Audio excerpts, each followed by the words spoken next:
more friends. Thank you very much for coming.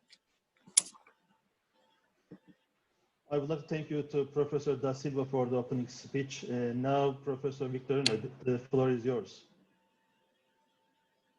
Well, thank you. Well, ladies and gentlemen, good morning to you all. Just a few words to say that, as mentioned by our rector, we are deeply pleased and honored by the presence of such distinguished speakers today. And on behalf of CEU, the entity that runs UAL, I would like also to offer my sincere congratulations to the organizing committee of this notable conference, namely Professors Ozgur, Tufekci, Luís, Nuno, Rodrigues, and Luís Tomé. In a word, I wish you all the best for the extremely interesting panels we can foresee in your agenda. So I say thank you. Thank you all for being here.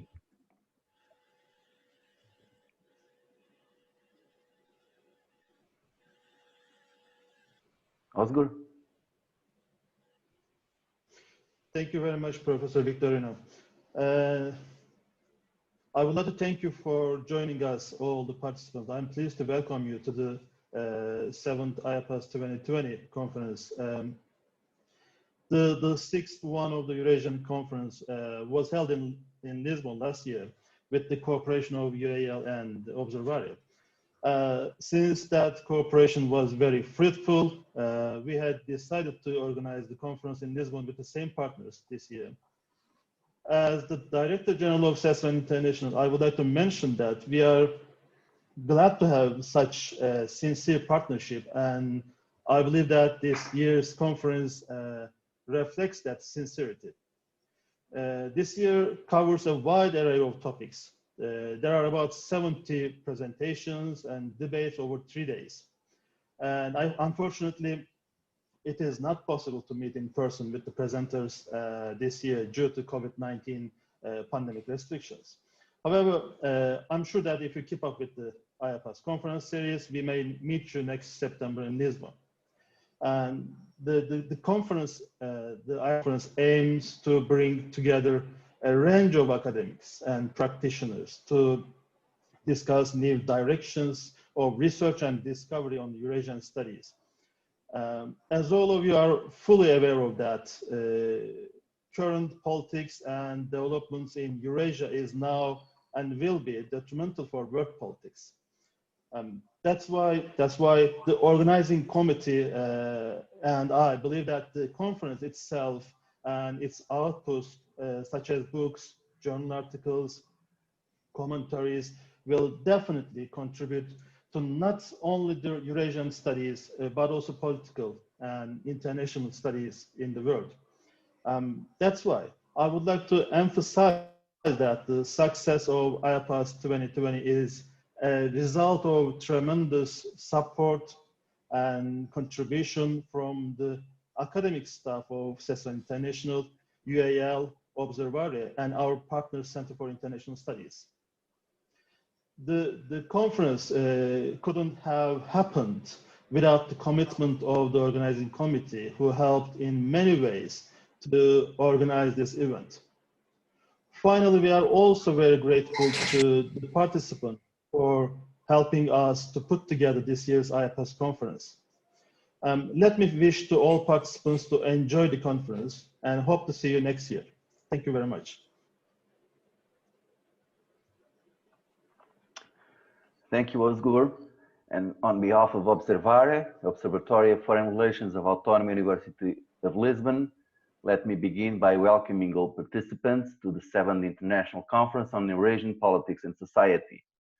I'd like also to express our special gratitude and recognition to Center for Strategic Research and Analysis, CESRAN, to which OBSERVARE has once again teamed up to co-organize this conference, as well to our partners, Center for International Studies of Lisbon, and of course to all members of the organizing and scientific committees of IEPAS 2020, our warm thanks for your competence and diligence.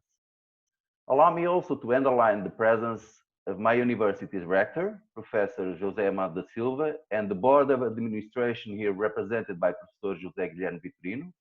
Our many thanks for supporting this conference and joining us in this opening session. As last year, IEPAS2020 was initially scheduled to take place here in Lisbon at Autónoma University. Unfortunately, the COVID-19 pandemic crisis forced us to organize this conference online. Nothing replaces human contact, but I am sure that the contribution of all speakers, chairs, and participants will make this web conference a great collective success. Allow me to take this opportunity to please ask your attention to the following logistical aspects. First, ask for and thank you for the strict observance of schedules, respecting the time for presentation and debate, and the stipulated timetables for the beginning and closing of each session. This is vital in the online mode, in face of the time differences and of successive and simultaneous panels. Second, if any session is suddenly interrupted, we never fully control the internet or the Zoom platform. Just click the same Zoom link again to return to the session. Thirdly, during the sessions, please turn the sound off so that we can all listen to the speakers in the best conditions. That is, turn the sound on only when you are talking. On the other hand, we count on recording as many panels as possible. Therefore, if any chair or speaker doesn't want to have their image and voice recorded, please let us know in advance. And those participants who want to make a comment or question without image or voice recorded, you can write your question or comment using the chat button located in the Zoom bar below. So once again, our warm thanks to all speakers, chairs, and participants for joining us in this 7th International Conference on Eurasian Politics and Society, sharing your knowledge and insights. On behalf of Observare, many thanks to you all and wishes for a very stimulating and fruitful conference. Thank you.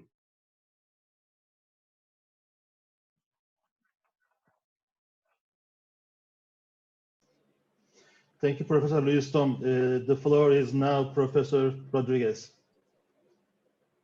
Thank you very much, Professor José Amado da Silva, Rector of Universidade Autónoma, Professor Ozgur Tufekci, Director of CESRAN, Professor Luís Tomé, Director of OBSERVARE, dear colleagues and students.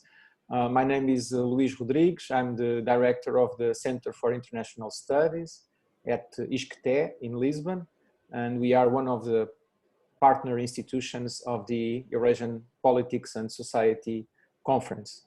I will be very brief and just would like to point out that it is an honor for us to be partners again among such prestigious institutions, especially CESRAN and Universidade Autónoma and OBSERVARE in particular. I also would like to extend the greetings from my own rector of ISCTE, Professor Maria de Lourdes Rodrigues, to Professor Amado da Silva, and to the directors of the other institutions involved in this organization. This partnership, as Rector Amado da Silva has mentioned, is part of an ongoing process of deep and intense collaboration and understanding between the Center for International Studies and OBSERVARE and Universidade Autónoma. We have been collaborating in organizing scientific events like this one, and like Europe as a global actor, unfortunately cancelled in 2020, but already already planned for 2021. We have also been collaborating in joint scientific publications, academic activities, international research projects. But today we are here to open this fantastic event with a very promising program, with a strong diversity of panels, participants, diversity of topics as well. So I'm looking forward to watch and to listen to some of them. And to finish my short opening statement, I just want to wish to all participants a very fruitful conference in the next few days. Thank you very much.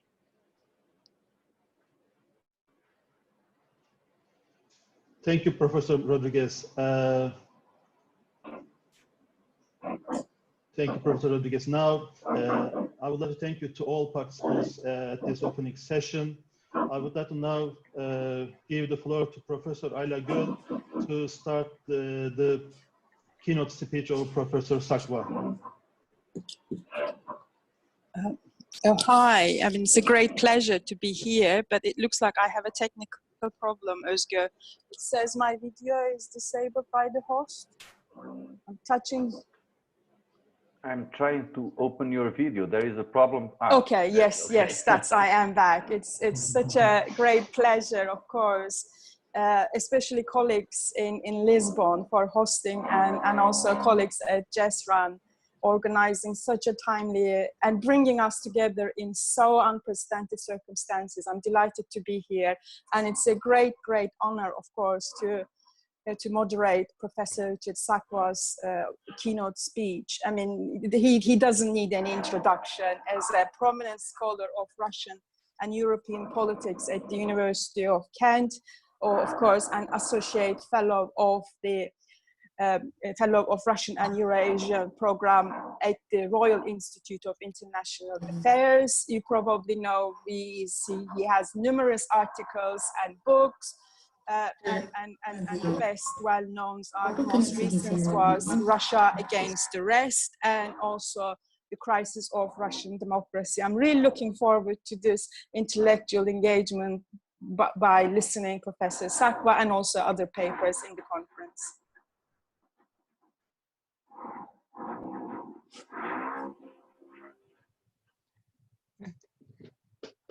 Shall I start? Can you hear me? Yes, we can hear you, but we can't see you. You can't see me? Yes, we can. Well, I can't see you, to be honest. Can you see me? Yes, I can see you and I can hear you, Professor Sakwa. Yes, we can probably see you need to move from one to another, and there are many participants, so we cannot see. I will unmute myself and.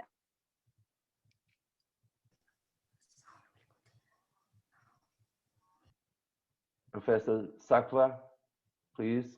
Yeah. Go ahead. I was just, we're a bit early, but that's good. Okay, welcome everyone. I'm delighted to join you, even though in this non-physical manner, but it's better than nothing. So I'm going to start. So my topic is stasis and change. Basically, what's changing and what's staying the same in international politics today. So that's my theme. It's a big one, and with specific emphasis on Russia and the emergence of a type of, or the struggle for an anti-hegemonic world order. A lot of people talk nowadays about the contest, the struggle of different types of hegemony. But in the sense, my deep argument is that to raise the question about whether there is a possibility of some sort of non-hegemonic world order, basically a system of sovereign states. Anyway, I'll come back to that. So I'm going to label my sections because I know how hard it is to follow online. It's very hard to concentrate and to maintain attention because, as we know, there's all the time possibilities for distractions. Anything suddenly can distract one from the speaker. But I'm arguing that after over a quarter of a century, actually 3 decades of stasis, that is, of a system which has not particularly developed, of a type of world order, things are now changing. But my argument, these are introductory comments, my argument is that there is a paradox. This change is taking place within the context of a deep impasse, dead end, in the clash of models of world order. That the paradox is that the more there is change, the deeper the impasse becomes. the dead end becomes. So it's a paradox. Lots of things are changing, and obviously the COVID pandemic has accelerated all sorts of tendencies and so on. But ultimately, my argument is, nothing is changing because there is no perspective for fundamental change. I mean, I will outline some possibilities later, but this is the framework. So stasis and change, and that's why I use the word stasis. It isn't just stability, it isn't just normality, because obviously with a pandemic hanging over our heads, we all want to get back to normality. But stasis is deeper than just simply stability. It's a sort of immobility. It's a sort of, as I say, a dead end, an impasse. But lots of things changing, of course. So that's my theme. And the big picture is, of course, that we had an inter-Cold War period of cold peace, basically 1989 to 2014, 25 years of the cold peace. But this cold peace didn't give way to a thaw, a new system, but in fact to back to the future.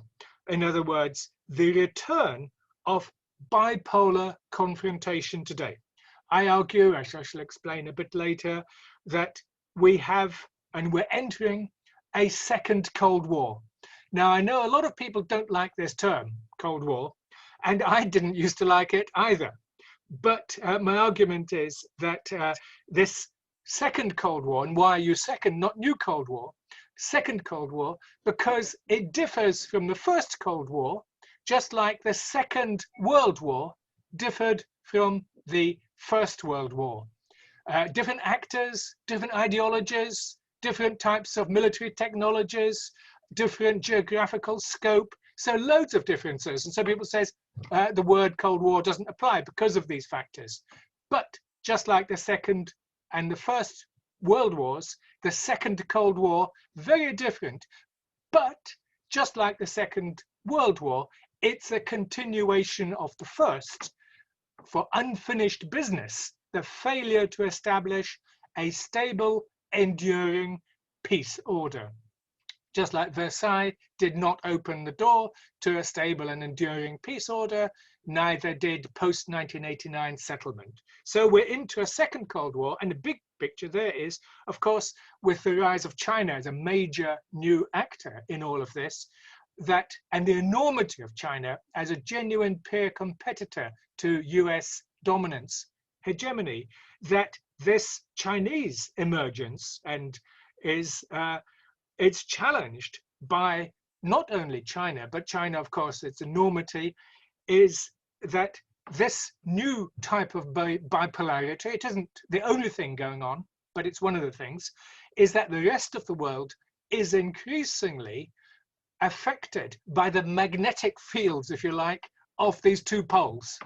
That we're seeing the attempts to establish, elements of a new type of block discipline in the Atlantic system, obviously huge tensions quite clearly, yet it's a new way of managing where European Union and Russia, even on the other side, all are affected by the gravitational pull, if you like, of these two systems. That's why, of course, Russia is advancing an attempt to achieve to avoid being simply attracted by this huge gravitational pull. It's why they're trying to establish, Moscow is trying to establish a anti-hegemonic alignment. That is a different model of world order that would not give China or the United States the ability to frame the character of international politics. So that's the sort of argument I have, and obviously as part of this anti-hegemonic alignment, you have a whole set of institutions, the Shanghai Cooperation Organization, BRICS over on the other side, Brazil, Russia, India, China, South Africa, and of course the expansion of the Shanghai Cooperation Organization not long ago to include India and Pakistan. So bottom line, it's this attempt to drag all the states in it. And of course, still as my introductory comment, in this sort of bipolar second Cold War situation, the attempt of this, the anti-hegemonic, note, I say anti-hegemonic, not counter-hegemonic. It's against hegemony in principle, that is defined as the legitimate domination of a particular set of states or single state. The point is they don't want the domination at all. So multipolarity is another of those big elements which is in the framework in which you can have counter-hegemonic politics. And it denies or questions the idea that a single state, however powerful, and its allies can claim primacy or leadership in world affairs. So this is the framework of it, and this tries then to assert against this, hegemony of the so-called liberal international order. It asserts a different principle. I shall talk a bit more about it, but what I would say is that it goes back to the international system established in 1945. Let us call it the Yalta system. The Yalta system of sovereign states, spheres of influence, and so on. However, it's important to understand that the international system has evolved. The 1945 Yalta system was modified, let's call it symbolically and substantively, the Helsinki system, 1975 Final Act, human rights, a whole stack of normative elements involved in it. So Yalta, or when Moscow talks about Yalta, China doesn't use that term, but basically defends the international legal system established on the United Nations framework since 1945. That this system is, this Yalta-Helsinki system is the one to which Russia, China, and the anti-hegemons appeal to. So that's the framework. That's my introductory comments. I'll now give more detail and explain maybe in more substantive forms those key arguments. So what is changing, what is staying the same, and what explains that strategic impasse which I mentioned earlier as we slide into the second Cold War, which, by the way, I argue sadly, which I think it will shape the destiny of humanity for the next generation. I can't see a substantive way out unless there is a major event. Unpredictable, the pandemic is not that event. Unless it gets second wave is much worse than the first. But all it's done is accelerate and intensify the impasse, not found a way to transcend it. It has shown the weakness of multilateral organizations, the weakness and the inability of that so-called liberal international order to obey its own rules. That is, the United States leaving the World Health Organization and so on. So I'm now going to develop that in more detail, and therefore my points will be numbered. So point number one, let me say a few more words about the international system. The international system. So I mentioned it. The point is that we have enormous amount of conceptual confusion, and I don't pretend for a moment to be able to explain everything in a single universal theory of international politics, but I do try at least to establish at least a framework of some sort of intellectual framework, because what I'm arguing is that we have an international system, the one established in 1945, the one based on the United Nations, the one based on international law emanating from that, and all the norms and so on, and plenty of other bodies, including globalization bodies, which later on Bretton Woods and so on. But this international system continues to provide the international framework to this day. It was a foundational moment of a new system. I know our East European colleagues don't like the word Yalta, for good reason, of course. because it meant subjugation. It meant the limited sovereignty within bloc politics, within spheres of influence, of course, all of that negative. But there was also a positive to the Yalta system, which was the recognition of the sovereignty of independent states. And it was within the framework of that international system that decolonization took place, that the British Empire was dismantled and all the other great empires, including the Portuguese Empire in Africa and elsewhere. So this international system, the Yalta system, was important. And as I said, it was then modified at Helsinki to include certain normative features. So the Yalta-Helsinki system, which is extraordinarily, is still our framework today. And we can compare this to other international systems which have endured for decades. Obviously, the first one, there was plenty of Christendom and so on before, but obviously for modern international politics, it's Westphalia in 1648, sovereign states. The obvious second one was the Vienna system from 1815, which provided a framework for international politics effectively for nearly 100 years. There were wars, but basically a very long peace in Europe. And so this was based on spheres of influence, anti-revolutionism and so on. The third international system was the Versailles model of liberal institutionalism and neo-colonialism designed in 1919. This third international system was a failure on all sorts of respects. The League of Nations didn't take root, though it established a framework and lessons to be learned by our system, the 1945 system, the fourth one, and the one which lasts to this day. So when people today keep talking about the crumbling of world order, they talk about this endless change and catastrophe.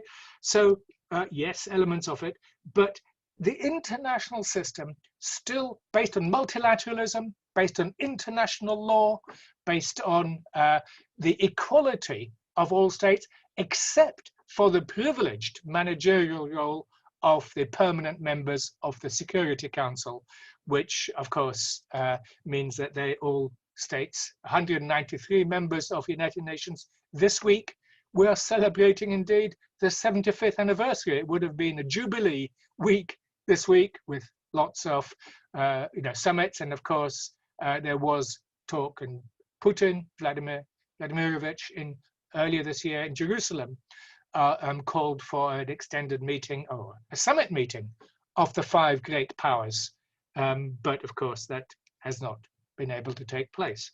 So that's all we're echoing that international system. But the operative code, the bottom line, the operative code of this international system is sovereign internationalism. Sovereign internationalism.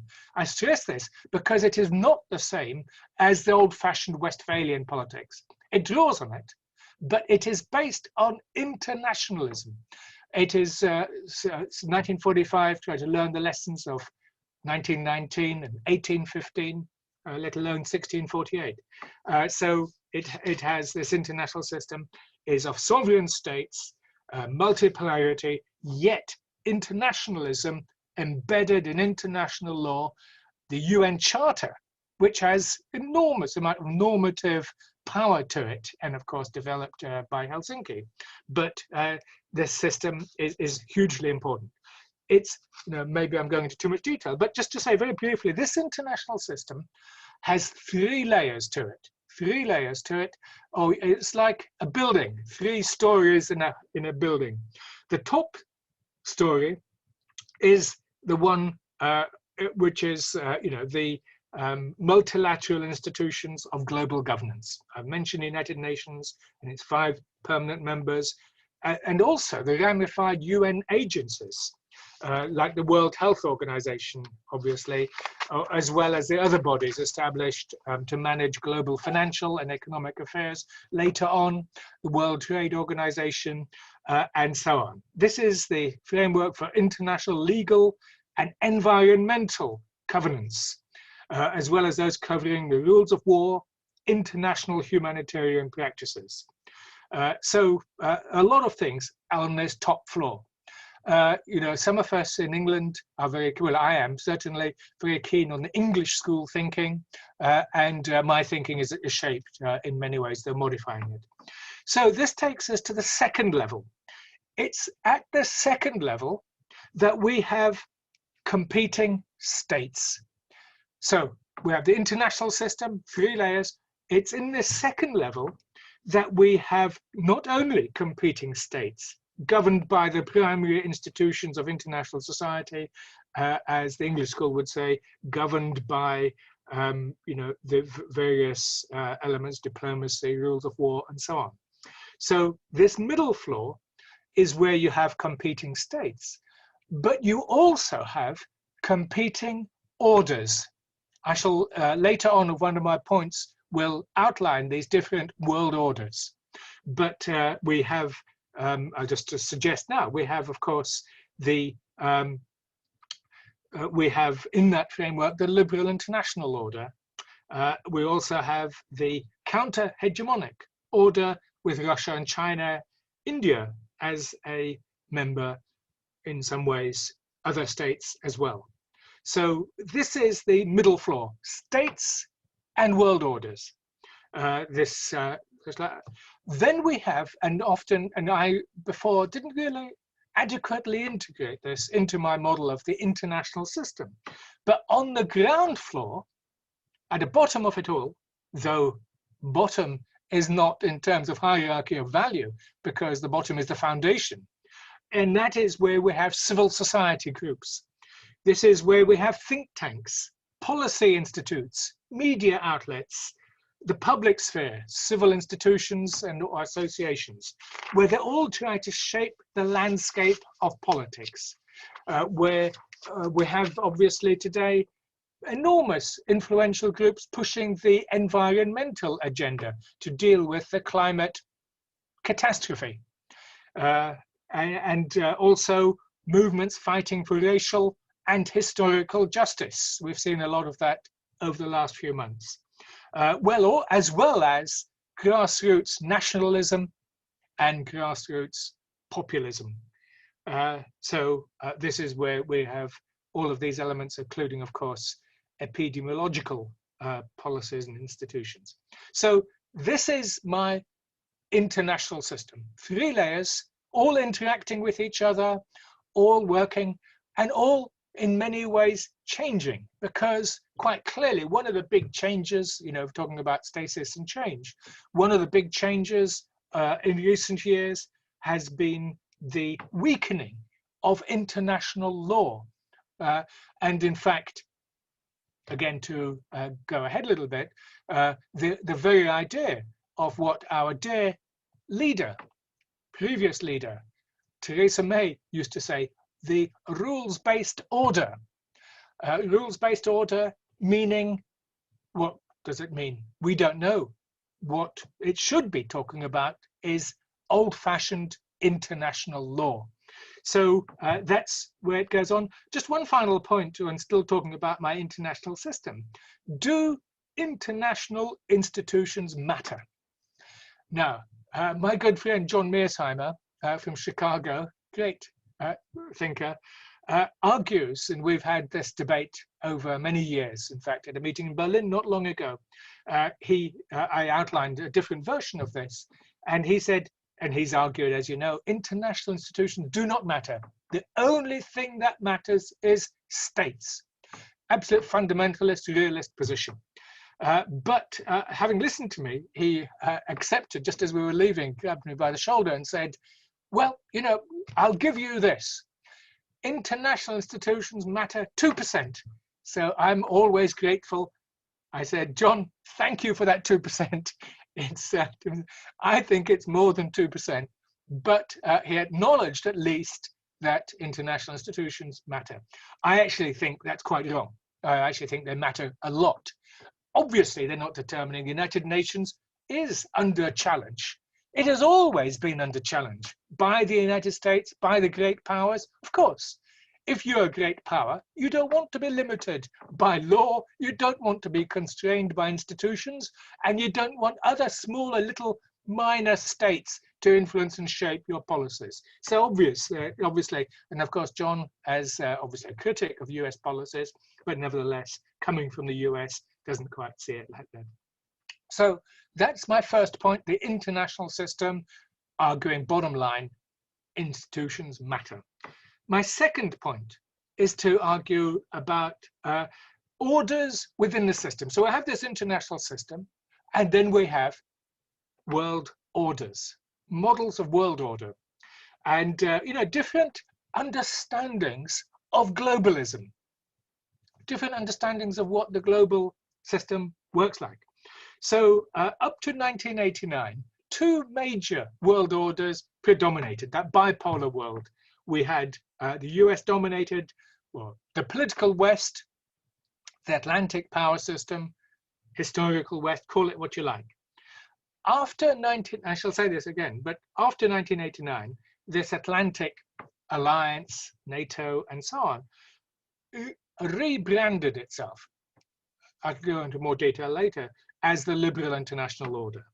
But so basically, we had two, and on the other, we had this one, the Atlantic power system, and on the other side, we had the Soviet bloc, and of course, the Soviet bloc.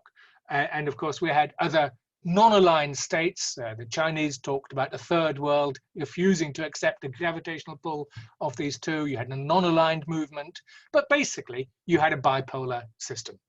But of course, since 1989, we have not. And we had, in a sense, a unipolar moment. And that was a feature of that Cold Peace. The Cold Peace from 1989 to 2014 was dominated by a unipolar system, which clearly had all sorts of issues, which I shall go into. But to keep moving along, we have, what I'm basically saying is you have this international system, which I can imagine as a computer.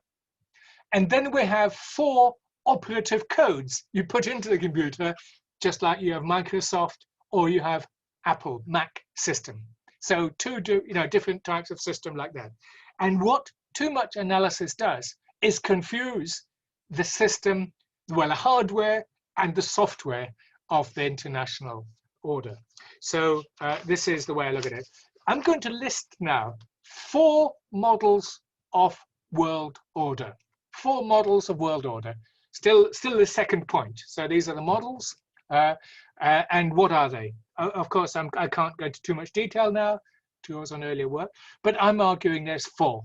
And obviously, you could argue a 5th, which was Daesh, Islamic State, which of course was a model in Ummah. And of course, there's loads and loads of marginal ones. But 4 big, serious models of world order. The first one, I called it sovereign or conservative internationalism. Sovereign or conservative internationalism, which is based indeed on the Yalta-Helsinki principles. This is the Yalta modified by Helsinki, respect for the independence and sovereignty of smaller states. So I won't go into too much detail about this, but sovereign internationalism is not simply a return to Westphalian politics. People say China, Moscow, Russia are simply Westphalian states. I've had this argument with, Eikenberry, Dudney, and all of the others who just condemn it.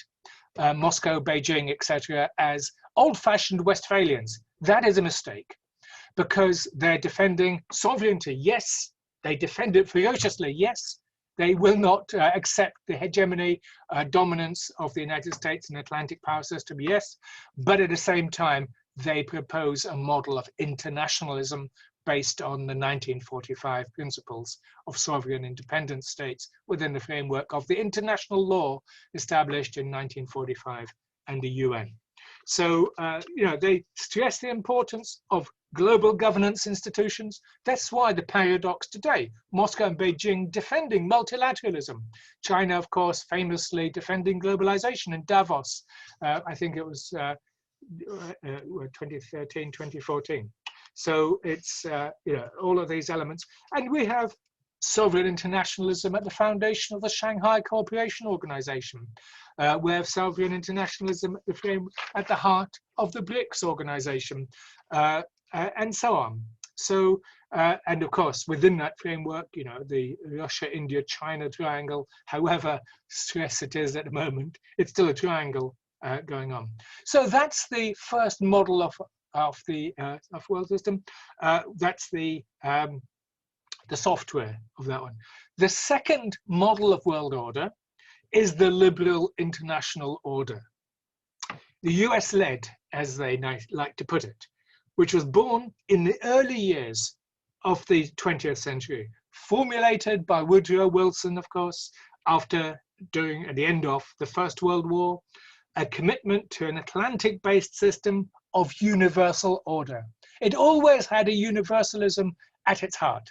So it was a specific, particular order which claimed this universalism through human rights, 14 points, etc. This has been the most vigorous, hugely successful, dynamic world order of our times. And it has an expansive dynamic of universal rules, economic interactions, transforming much of the world in its image.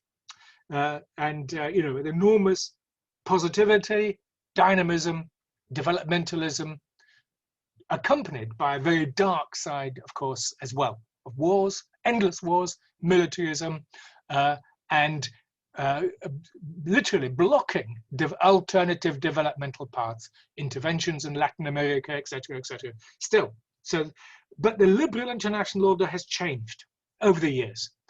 And I argue it had three phases in its development, the LIO. 3 phases in its development. The first one was the liberal order based on Wilsonian internationalism and the Atlantic Charter of August 1941. So this Atlantic Charter is a hugely important. August 1941, Churchill and Roosevelt met off Newfoundland. Of course, this is August 1941. The United States was not yet at war. Hence, they couldn't talk about war, though they did behind the scenes, and the US provided a lot of support to the UK, standing alone against Hitler's Germany. But because they couldn't really openly talk about war, they talked about values and norms, and these are important ones, democracy and so on, the Atlantic Charter. So that was, and this is what fed into that 1945 Yalta Order. So Yalta isn't simply the Soviet domination, it's created by the great powers all the way from Tehran, Casablanca, etc., and Potsdam. This was the first phase. Rather modest order, by the way, ultimately, fairly modest, anti-colonial, multilateral institutions, so on, which even within its own terms evolved with the Bretton Woods end of controlled capital markets and so on. Anyway, the second phase of this liberal international order developed after 1989. The only surviving system, the Soviet collapse, and China still marginal. This was the development after 1989. It's radicalization, the radicalization of the liberal international order with R2P, a lot of other elements, validation of humanitarian internationalism. Not sovereign internationalism, but humanitarian internationalism. My colleague at the University of Kent, Philip Cunliffe, has just done an excellent book precisely talking about, I didn't call it this, but basically talking about cosmopolitan dystopia, international intervention and the failure of the West. That's Philip Cunliffe's new book. But, this has shifted. And obviously, I don't agree with him entirely. I think he makes a lot of important arguments because humanitarian intervention, in my view, has a legitimate and important part to play in international politics for obvious reasons. Based indeed on the 1945 principles against genocide. So you don't have to talk about 1989. This is a fundamental foundational element of the Yalta system established in 1945, the Genocide Convention a bit later. So this was the element. So this, then the third phase began at the moment of the liberal order's greatest power. And so this third phase began roughly 2010s, such like, where basically this was the liberal order entered into a whole stack of contradictions. And in the sense, because this liberal order, it suffered from all elements of hubris and the exhaustion of liberalism, not because of its dynamism, but because internally it also suffered from stasis.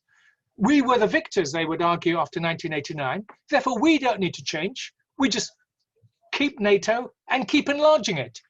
And if Moscow doesn't like it, then it can just have to lump it. You know, it's just crazy sort of stuff like that. Obviously important. NATO may well have an enduring and important part to play.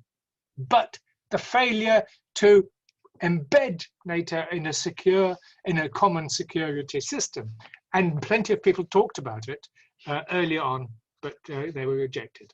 So, but basically, so this third phase where we now find ourselves in, the expansive liberal order met its limits both domestically, and this is the rise of populism in the United States, vicious political polarization, national populism, and indeed revival of leftist internationalism.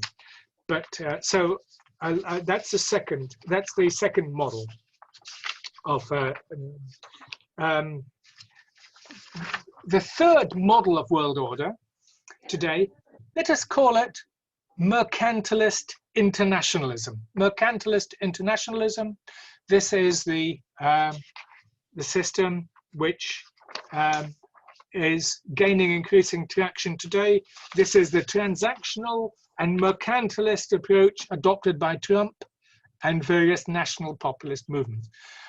Again, we should be aware that Trump, of course, a unique individual, but he is the culmination, he is a representation of all sorts of internal contradictions, both in US domestic politics and on the global stage. The commitments which the US has made to the defense of other states, runs into contradiction for US domestic interest and also at the globalization level. Of course, he expresses it in very simplistic and crude and indeed almost anti-internationalist forms. Yet it's a logical development which of course long predated Trump. In fact, in many ways already Obama was trying to deal with some of these issues. Bush Jr. tried to deal with it through violence and war, and Obama through peace, intelligent negotiation, and so on. But they were all trying to grasp, how this liberal or the Atlantic power system has to evolve. But of course, this mercantilist internationalism, revolt against globalization, and of course, revolt against the excesses of globalization, not necessarily globalization itself, because clearly there were fundamental issues, the inability of countries to develop, for example, a developed statist industrial strategy, leading in the UK to contradictions between the North and the South, between cities and the countryside, between industrial and new technologies and so on, instead of trying to find a way of combining these and achieving geographical, class, race, justice. It failed on all sorts of levels. And the result, of course, was Brexit, which was a symptom before Trump of what was going on. In the United States, the big issue is, of course, and one which I will stress, is militarism. Militarism, what Michael Glennon calls the Trumanite state. Again, this failure of the liberal international order, the Atlantic power system, to examine itself after 1989, instead led to the huge growth of the military, what that communist Eisenhower called the military-industrial complex in his farewell speech. And of course, this two-minute state developed as a part of the First Cold War, and why it is now feeding into the Second Cold War. This vast US defense budget is absurd. US infrastructure collapsing, health, welfare systems, you know, it's crazy. And it's quite clear, you know, Mearsheimer talks about it. Stephen Walt, in his marvelous new book, again, when he talks about liberal hegemony, talks about the failures, you know, the Stephen Walt's book on the dangers of, you know, the perverse effects of good intentions. So that's the third model, mercantilist international populism, call it what you like. The fourth type of internationalism, or fourth model of world order, let me call it transformative or revolutionary internationalism. It's there, it's niggling away at the background. It's the one represented until 1991 by the Soviet Union and its allies, which in the 50s included China. So this was an attempt to transform international politics, but of course, the United States, the Soviet Union became a deeply conservative state at the end. Revolutionary socialism, in other words, is no longer the source of transformative change, but evolutionary socialism may be. We see the emergence of socialist agendas in the UK. The election of Jeremy Corbyn as head of the Labour Party is a symptom of it. Of course, you know, in terms of actual votes gained, it was hugely popular, but it failed obviously catastrophically in December 2019. But so we're trying to say that what are the sources of transformational social relations? And, you know, people would say this epidemiological events, this particular one at the moment, the pandemic, will change it. You know, decarbonization is accelerating as a result of this. New digital technologies, artificial intelligence. This is where that technosphere affects international politics as well, and changes the character of war with drones and, you know, intelligent war-making machines. But at the same time, you know, the environmental issues have been stressed, for example, by Mikhail Gorbachev, the great transformer of earlier years. The non-aligned movement is still not, still alive, still fighting out there. So I just put this as a first model, a fourth model, which is a more, you know, socially based visions of the world. So, okay, this is my second section. The first one was the model of international politics. The second one is these models of world order. Now, my third point is called the Great Substitution. The Great Substitution. I argued that the liberal international order changed over the years. Various phases in its evolution. We talked about that. The 1919 version, the one after 1989, and the one today.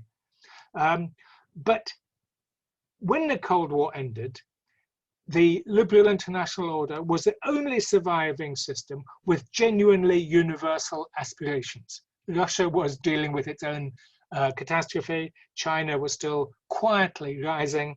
India was dealing with its own issues in its usual way.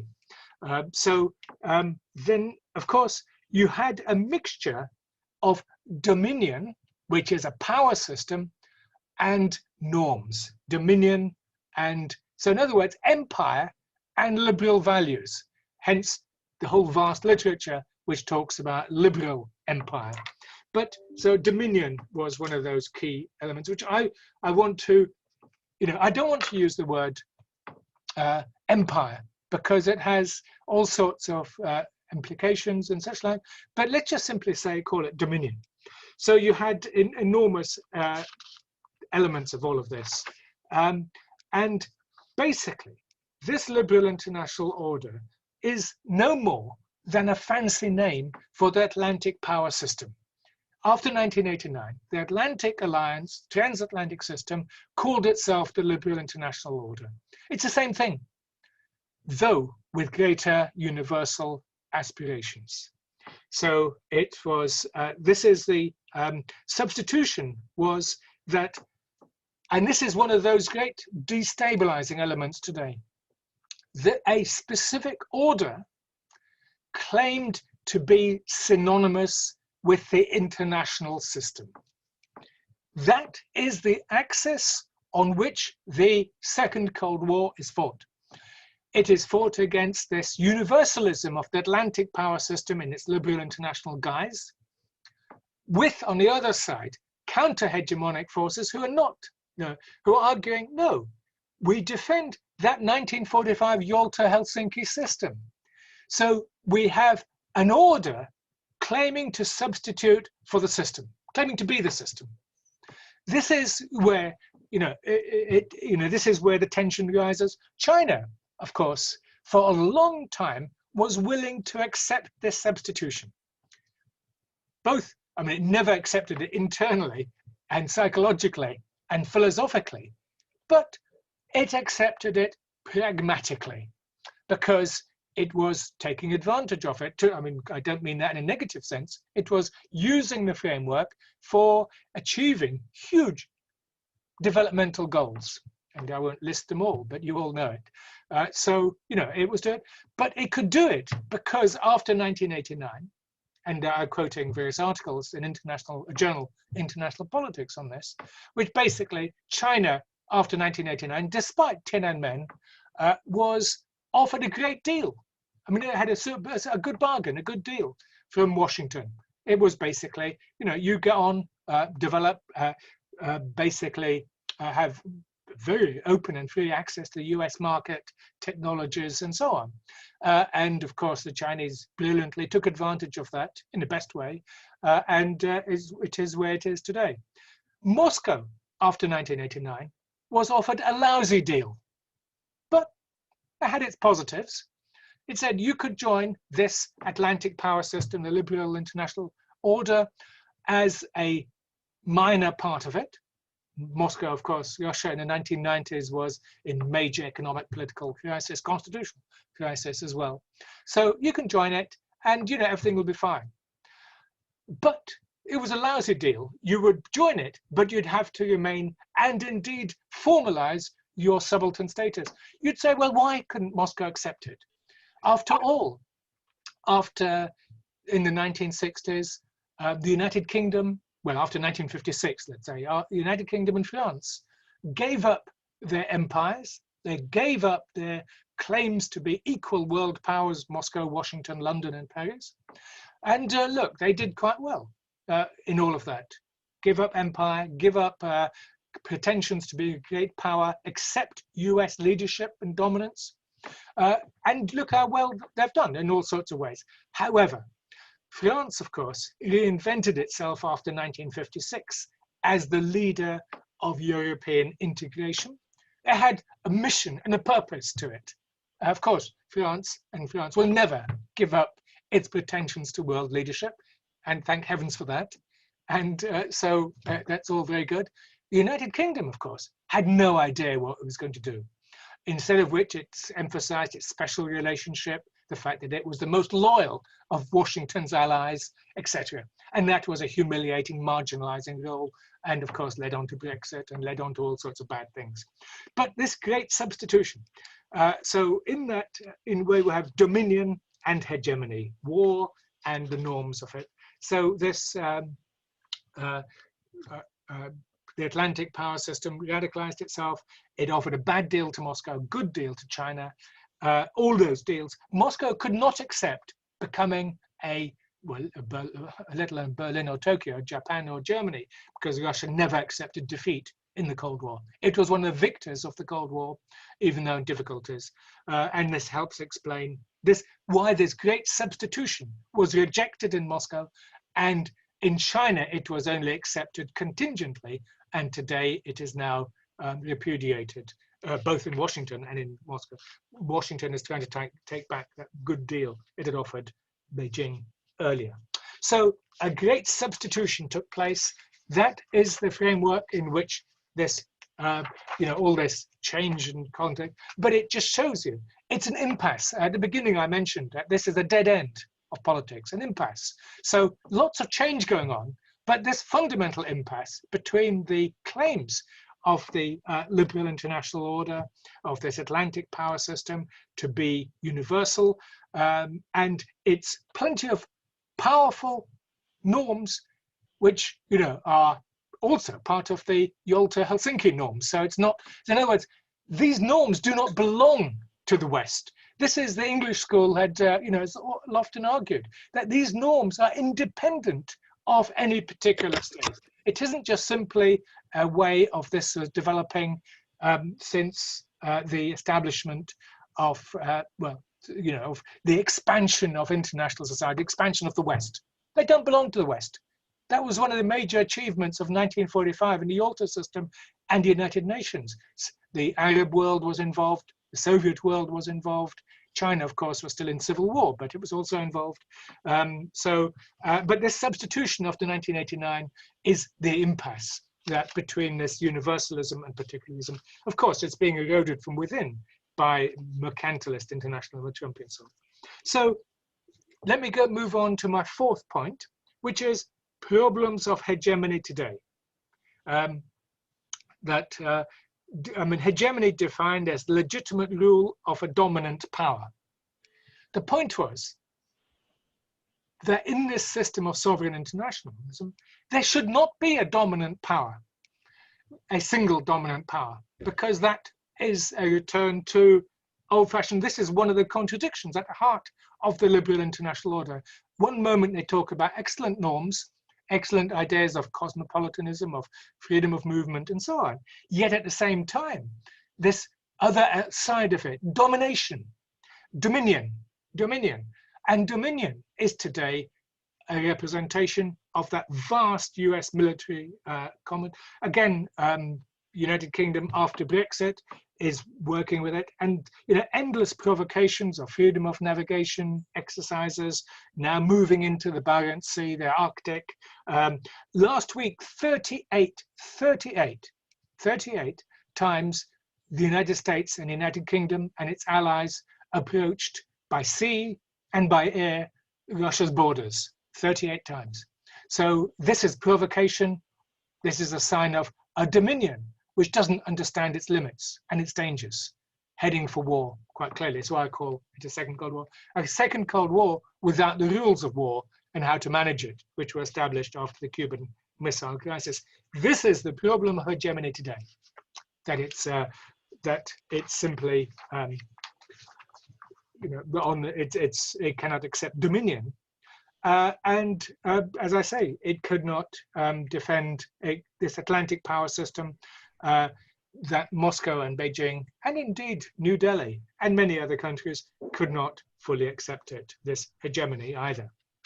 I just want to stress that Russia's stance, Moscow's stance, is not simply a reactionary defense of the Yalta system. As I've said, it's also modified by Helsinki, so it is more complicated than that. So that's my fourth point, that, you know, there's a lot of debate about hegemony, but when you talk about hegemony, I think we should also add this extra term, dominion, there as well. Power, military power, and the way that the world is divided and structured.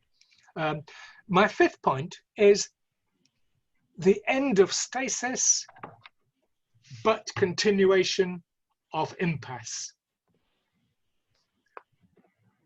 Lots of things changing. Lots of things changing. You know, some of you will have heard of the Valdai International Discussion Club, where they've done 2 reports where they use the word crumbling. The system basically disintegrating. And I keep telling them, friends, you keep confusing orders and the system, that the US-led liberal international order is definitely crumbling under the weight of its internal and external contradictions. It is balanced by Chinese, Russian ideas of sovereign internationalism and indeed Indian. It is also challenged by destructive forces, the mercantilist internationalism of Trump and various other populists and nationalists. and but it's also more positively challenged by grassroots movements. For example, as I keep saying, even say socialism is back on the agenda. Socialist internationalism, which we used to mock. I never did. I think it's important that the socialist internationalism is another way forwards. So lots of things changing. So my fifth point. So you have now major shifts taking place in the international system. So in other words, what's changing? And we can say, I just said the liberal international system is under challenge, but also this international system established in 1945. It's challenged, of course, by the universalism, US-led universalism of the liberal international order. Hence, that's a paradox, of course, because of this substitution. It's claiming we are the only viable world order. We have difficulties, therefore world order is crumbling and international system is collapsing. I'd say no, because the international system is separate and independent from that world order. So major shifts taking place, Amitav Acharya, one of the most powerful and intelligent commentators, talks about the new system as multiplex, but all of these are within the international system. What we're seeing, of course, is a direct challenge to that international system of Yalta and Helsinki by attacks on the United Nations. This week, as I said, the 75th anniversary, a lot of elements within all of that. So, there's a lot of things. So my sixth point, what are the new ideas? And part of the impasse is that there are no new ideas. That it's, for years, Marxists would claim to be able to infuse into the debates original ideas. And nothing. For years, our third world colleagues and friends also thought they could put into this debate new ideas and so on. Environmentalism, of course, from the grassroots is a huge one. Decarbonization, it will have huge implications for state-run oil companies, energy companies, and domestic organization, yes, but the international system, no. So these are alternatives. Then you'd say, look, are Russia's ideas for alternatives in international politics? No, I don't think Russia has is defending sovereign internationalism, and that's important. That's not new, but it's an important defense. Russia does look backward looking, and fair enough, because it's defending 1945, which gives it its privileged position as a member of the P5. So that's good. Does China bring new ideas to the table in international politics? Well, to a point, its language is certainly inspirational and marvelous in terms of win-win situations, etc. But then again, we have issues domestically. We could even say, use the word dominion within its domestic politics, which has implications for its external stance. Sakwa, I'm terribly sorry to interrupt, but I think we need to finish this session. If you want to give any, it's a food for thought. I'm sure there are so many questions. If you want to give at least 5 minutes opportunity for Q&A, I will appreciate if you could finish in 2-3 minutes. Yeah, no, that's fine, no problem. I was looking at the clock and I was going to go to 11, but thank you for saying that. I was just thinking, that'd be excellent to have it. So maybe then I'll just wrap up with my seventh point. My seventh point would be, well, what possibilities are there for transformation? The logic we've had since 1989 is enlargement of the Atlantic power system. Enlargement and intensification domestically. But what Moscow, Beijing says, look, we need to, and India, others, we need transformation. We need a change, to a multi-order world, multiplex world, such like maybe new definitions. There's, as you know, today, civilization states is part of the discourse of international politics. We're also faced by deglobalization and such like. Bottom line, though, Is there a way out of the impasse? I mean, if I had more time, I would outline certain ones, but the answer ultimately is no. So we have stasis, lots of change, but a continued dead end in international politics where the contradictions which were not resolved after 1989 have become intensified, giving rise to a second Cold War, and I'm afraid a generational long confrontation. And on that happy note, I'll stop. Thank you. Thank you very much. I think it has been a feast of ideas, such a brilliant analysis of the international system, which made me to think about actually English school, White's question about is there international theory? So it looks like we are at the dead end, but I'm glad you finished with a positive note. I'm sure there are questions, as you know how the system works. We have become that Zoom kind of question and answer with the chat. If there is any question from our host in Lisbon, please unmute yourself. We have only 5 minutes left for Q&A. Any questions either in the chat or... There are two participants with the hand, Raman and Andrew Leung. That's what I'm seeing. And also Sonia Senek is saying she's having a question on chat. Yeah, I mean, Professor Sakwa, would you like to just go through the chat or shall I just read if there are any questions there? Yeah. Yeah, I think Sonia Seneca, you have a question. Yeah, do you want to type or just unmute yourself? Maybe it's easier if you unmute. I can, because we have short time. Thank you so much. Yeah. Hello to everyone. I would like to briefly pose my question, if I may. So, Professor Sakwa, I need to start to say that it's a huge privilege for me to listen to you, but we don't have any time to keep going on this impression of mine. So I'm going to pose my question, which is, you talked about the second Cold War, and we have like two poles, like United States on the one side and China on the other side.